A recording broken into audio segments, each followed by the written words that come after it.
Hi guys, it's Elizabeth from Kasiwa82, and in the video I shared about my 2016 journals, which you can find on my YouTube channel, and I'll leave a link down below. One of the things I talked about was this composition notebook and the fact that I use it for planning and scheduling, but then I also said I don't do any planning or scheduling on paper.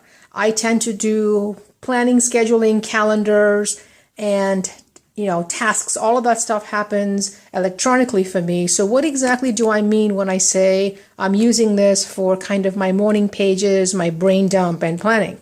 Well, let me show you a perfect example of what planning looks like in this book. So one of the things I've decided to do this year is to go ahead and do the 100-day project challenge. And this is what I mean when I say I do planning in this composition book. It's things like this. So, for example, I decided that I was going to do the 100-day project challenge, and I started listing out, just basically brainstorming what might be some of the things that I would consider doing for 100 days.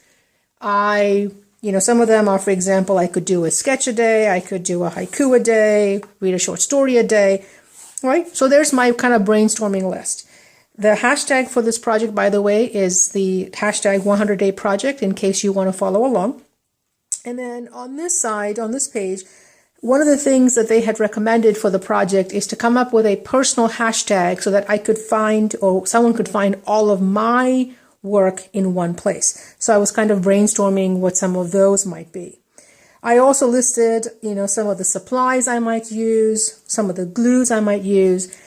So here's an example of exactly how I use this composition book in terms of doing planning. It's for projects like this. It's for brainstorming. It's for coming up with ideas. So what I decided after spending some time marinating on my list here, I decided what I was going to do was go with this one, which is a collage a day. Now, I am in no way, shape, or form a collage artist. I think I have done 4, maybe 5 collages in my entire life to date, and I mean combined. So this challenge is going to go right along with my one little word for the year, which is stretch. It is way stretching outside of my comfort zone. So it's going to be fascinating. I'm fascinated to see what it looks like, where I end up, what I learn, what I like, don't like, let's just see what happens. So in order for me to do the 100-day challenge with a collage a day, there's many ways I could do that, right? But I decided I was going to make a journal. Of course, I was going to make a journal.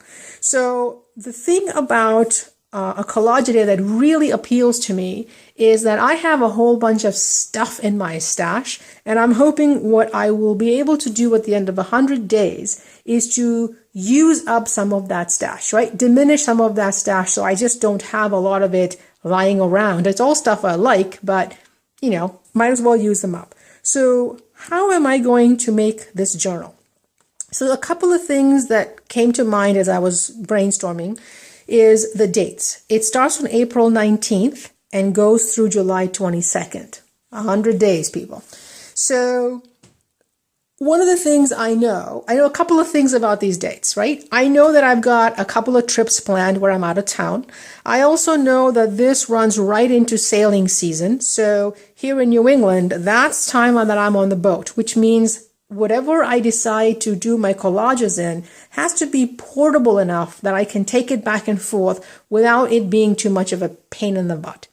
So what I decided to do was make a journal, and I was going through my stash of stuff and decided finally on that I was going to do it on cardstock. Now, I used a paper scrapbook, so I have a lot of cardstock lying around. This is a Michaels brand. I can't remember which one. It's not very thick. It's a 12 by 12 piece of paper, and I decided I was going to make my journal small enough so that it was portable and have the added benefit of my collages being something that was reasonably small, as opposed to, if I was to look at this page and say, go ahead and collage that, I don't even know where to begin. So Making it smaller has two benefits to me. One is that a 6x6 piece, so there'll be 4 pieces out of this 12 by 12 inch paper, is A, portable, and B, small enough, that I can reasonably do something in a day. So I took those papers and these 12 by 12 cardstocks, and I basically cut them into 4. So, like I said, there's 4 pieces that you can get from one 12 by 12 piece of paper. So there's, each one of these is 6 by 6. I decided, I went back and forth on how I was going to bind this journal. I thought at first I was going to fold them into signatures, these pieces of paper, and then stitch them together. But one of the things if you do anything in mixed media or anything with art journaling, when you add stuff to pages, and especially with collage, there's going to be some dimension on each page. What happens is the spine tends to stay the same width, but the foredge, which is this edge, starts to spray out. Now, it can be really cool to see that, but I didn't particularly want that to be a problem. Especially since I was traveling, I didn't want to get this too bulky.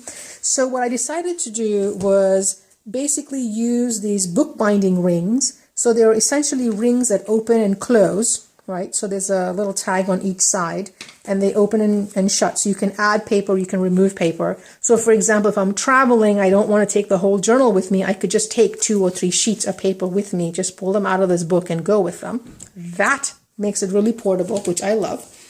Now, in terms of making the holes, I don't have super duper fancy hole making things, right? What I basically have are things that either punch 8.5 by 11 size paper, so the regular standard punch, or I have a punch that punches the holes for Franklin Covey system. So there's, I think, 8 holes or something in one of those punches.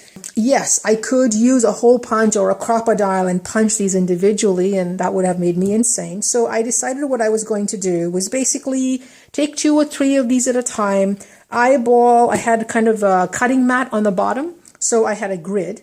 I laid the punch on that and basically eyeballed where I wanted those 2 holes to be, and then punched 2 or 3 of these papers at one time. The challenge with eyeballing is you'll notice that on any given page, well, that one actually lines up pretty nicely, but on any given page, the holes are a little wonky compared to the other pages. And do I care about that? Not really. Okay, don't care. It suits the need I had, and it was fast and easy to make, and I'm all about fast and easy. So that's what I have for the inside pages. One of the things you'll notice on this book, and I'm not sure if this will show up, is that there are deckled edges on the foredge of this book. Now, I happen to be a person who loves deckled edges, and they're really easy to make. All I did was basically, when I was tearing this edge, I held a ruler down and just ripped, right? So you get a nice kind of uneven edge, unlike, the nice clean edges on the other side. In terms of covers, again, keeping in mind that my goal is to use up my stash, I cut the front and back cover from a piece of cardboard. Anytime you buy a pad of paper, no matter what kind of paper it is, they tends to be this cardboard that's on the back of the paper, and it's basically a way that the sheets attach together, and it gives you kind of a harder writing surface board to use. Some of them are thicker than others. This one's, as you can see, pretty bendy.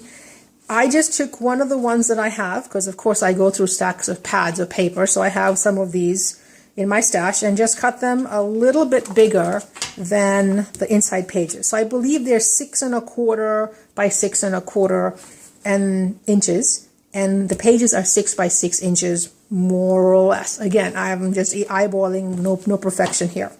So this is what the journal looks like, and it's kind of nice and light. I'm going to be covering the inside and outside of the covers, and again, I went through my stash and looked at wallpaper samples. I have wallpaper sample booklets, and if you look at my YouTube channel, you'll see various things I do with wallpaper samples.